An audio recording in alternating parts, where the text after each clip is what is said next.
Assalomu alaykum. Sizlar bilan yana ko'rishib turganimdan, yana sizlarga dars o'tayotganimdan xursandman, chunki bugun 9-sinfning kelasi darslari, ya'ni 3-mavzusi hayotning hujayrasiz shakli haqida gaplashamiz. Hayotda hujayrasiz shakli bu nima deyilsa, bu albatta virus. Bu bilan hozir yaqindan tanishib chiqamiz. O'zi sayyoramizda tirik organizmlarda xilma-xilligi juda ko'p. Ya'ni nihoyatda xilma-xil. Lekin hamma tirik organizmlar ikki guruhga bo'linadi. Birinchisi hujayrasiz, ikkinchisi hujayrali.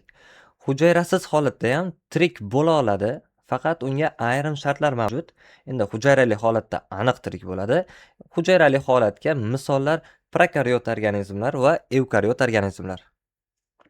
Prokariot organizmlarga bu yadrosiz hujayraga ega bo'lganlarida, evkariot organizmlar esa yadroga ega bo'lgan hujayrali organizmlardir.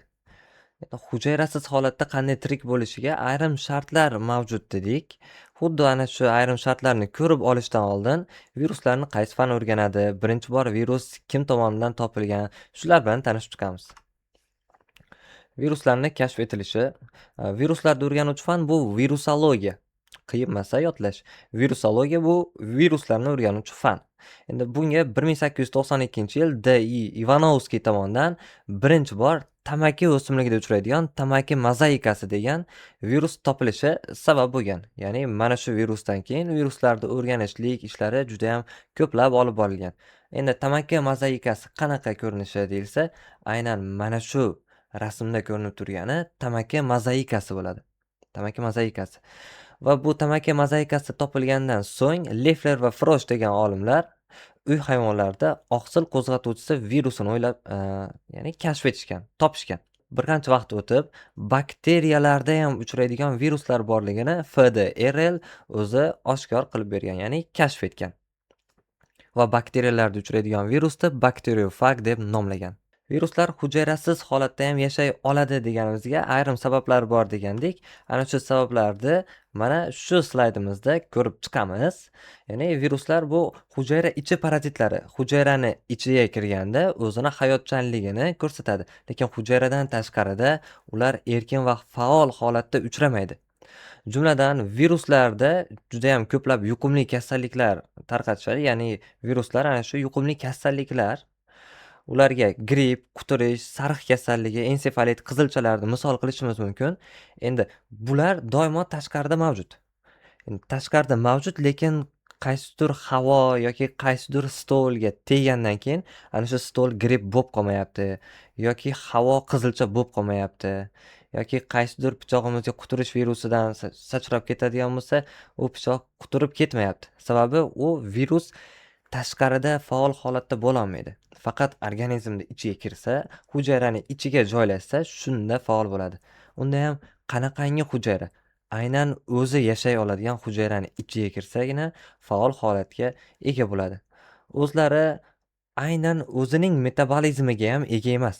Ular mustaqil holatda bo'linib ko'paya olmaydi yoki oqsil sintezlay olmaydi.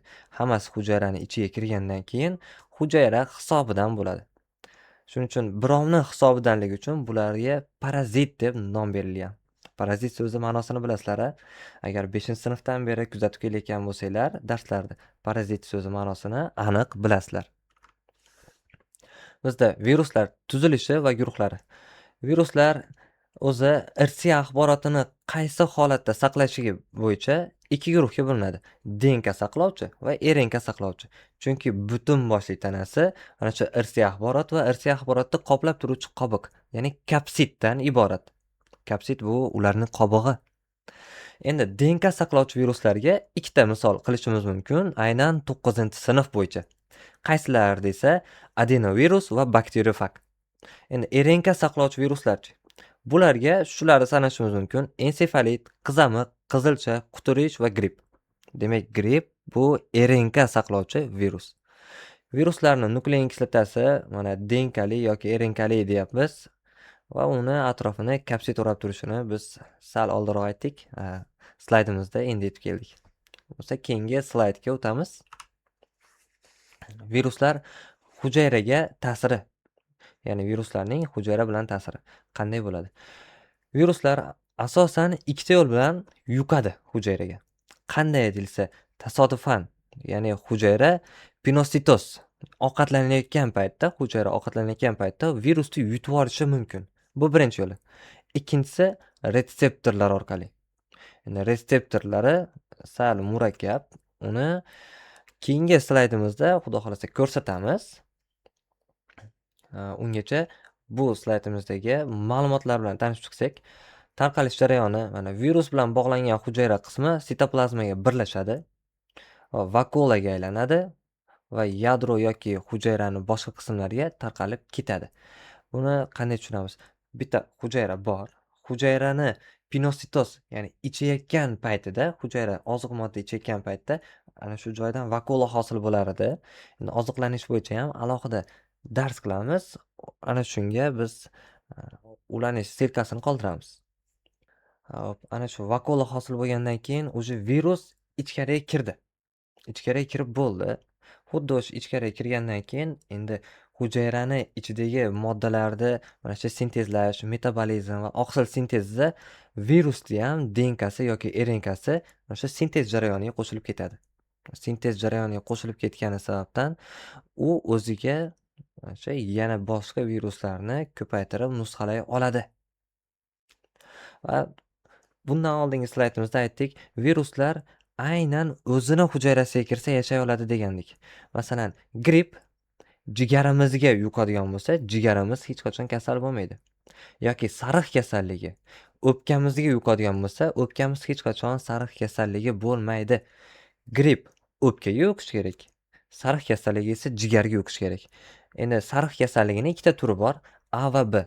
Ya'ni gepatit A va B deyiladi. Gepatit A yoki B jigarga yuqsa, shundagina jigar hujayralari yemiriladi, kasal bo'ladi.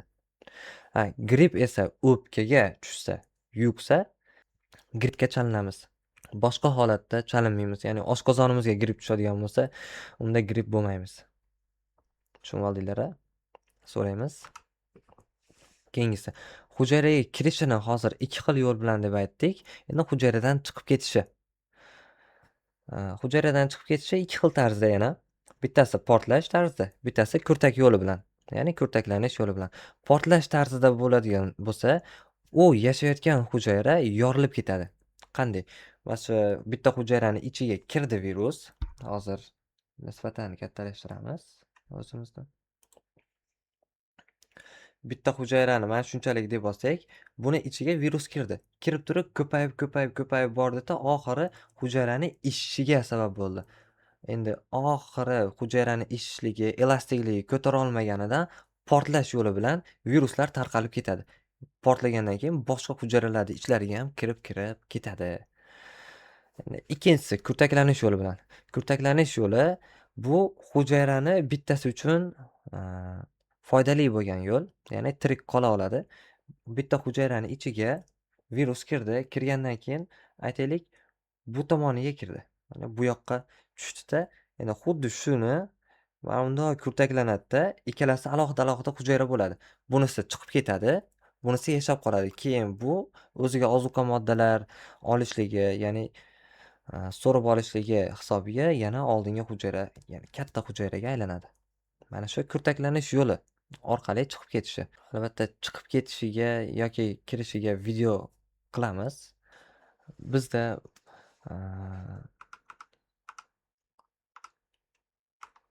hujayra ichiga ikki xil yo'l bilan kirishini aytgandik. Ya'ni retseptorlar orqali degan aytgandik. Tasodifanni oddiy kirish bo'ldi, pinositoz orqali.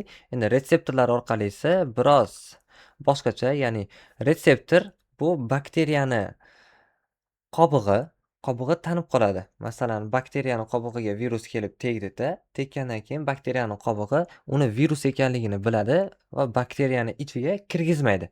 Kirgizmagani hisobiga endi virus tashqarida qolib ketsa, nobud bo'ladi.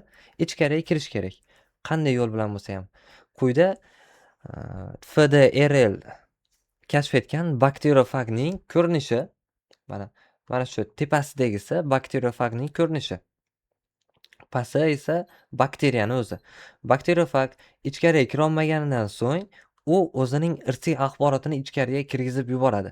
Bu yerda faqat rasmli holatda turibdi. Videoli holatini ham joylaymiz. Bu yerda mana bakteriofagning oyoqchalari yordamida bakteriyaga mahkam o'rnashadi va mana shu g'ilofi orqali boshchasi ichida joylashgan DNK irsiy axborotni zambarak tarzda otib ichkariga kirgizib yuboradi. Mana DNKsi ichkariga kirib ketyapti. Va mana shu DNKsi ichkariga kirgandan keyin mana shu kapsid tashqaridagi qobig'i shunchaki tashqi muhitda qolib ketaveradi. Endi buni DNKsi kirdi, asosiy irsiy axboroti kirdi. U irsiy axborot sitoplazmadagi genomga birlashib, ya'ni DNK o'zini 2 hissa ortadi. 2 hissa ortgizgandan so'ng buni kapsidi yana qayta paydo bo'ladi va qarabsizki, bu bakteriofag qaytadan o'zini hosil qilib oladi. Bu jarayon qanday bo'lganini eshitgandan ko'ra ko'rib tushungan yaxshi. Albatta bu video sizlarni tushunishinglarni osonlashtirish uchun.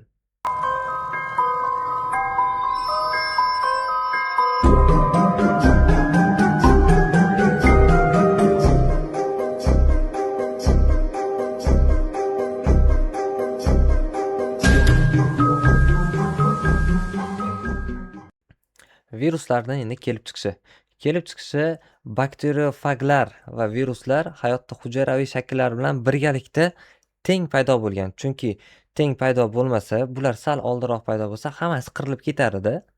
Shuning uchun ana shu hujayraviy tuzilishga ega bo'lganlar bilan bir xil paydo bo'lgan. Chunki ikkalasida ham irsiy axborotlar mavjud. Endi virusni o'ziga yana bir xil ta'rif beradigan bo'lsak, viruslarni avtonom genetik tuzilmalar deb ataladi. Ya'ni o'zi shunaqangi nom bilan ham atash mumkin.